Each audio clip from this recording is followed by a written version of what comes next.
Hukum perhiasan emas dengan kadar 30%. Mengenai perhiasan emas dengan kadar rendah seperti 30%, apakah bisa dihukumi sebagai emas? Bahwa reaksi antara logam dengan logam adalah reaksi fisika. Dalam arti, reaksi ini tidak menghasilkan unsur yang baru atau zat baru, sehingga unsur emas dan campurannya bertahan dalam kondisi asalnya. Wujudnya bisa berbentuk lapisan atau campuran alloy.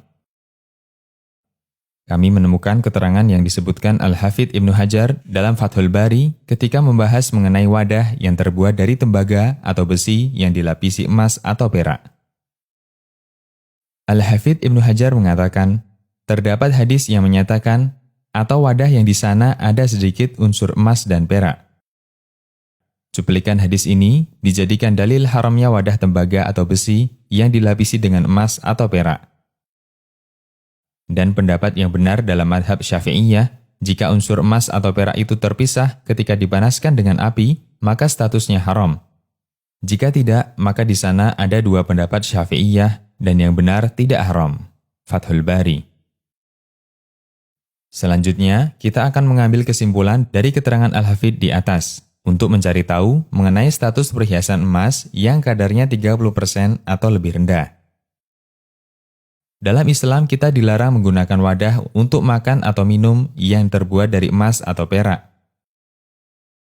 Dalam hadis dari Abdullah bin Umar radhiyallahu anhuma, Nabi SAW bersabda, yang artinya, siapa yang minum dengan menggunakan wadah yang terbuat dari emas atau perak, atau wadah yang di sana ada sedikit unsur emas dan perak, maka sesungguhnya dia mendidihkan api neraka di dalam perutnya.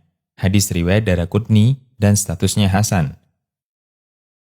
Selanjutnya, yang menjadi pertanyaan, bagaimana jika wadah itu terbuat dari tembaga yang dilapisi emas atau perak? Apakah wadah ini bisa digolongkan sebagai wadah dari emas dan perak sehingga dilarang? Ataukah tetap digolongkan sebagai wadah yang terbuat dari tembaga dan besi sehingga dibolehkan? Mengacu kepada keterangan Al-Hafidz Ibnu Hajar bahwa menurut Syafi'iyah, selama pada saat dipanaskan, unsur emas atau perak itu bisa terpisah dan tidak hilang, maka wadah ini digolongkan sebagai wadah emas atau perak.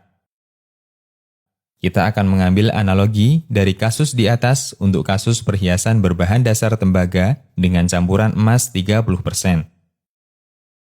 Apakah perhiasan ini masih tergolong sebagai perhiasan emas, ataukah perhiasan bukan emas? Kata kuncinya adalah selama pada saat dipanaskan, unsur emas itu terpisah dan tidak hilang, maka tetap dikategorikan sebagai emas. Karena itu, perhiasan dengan kadar emas 30% tergolong emas. Jika kita berbicara perhiasan emas, maka yang menjadi acuan dalam transaksi adalah kuantitas barang dan bukan kualitas, dan tidak boleh ditransaksikan secara kredit. Demikian, Allahu a'lam.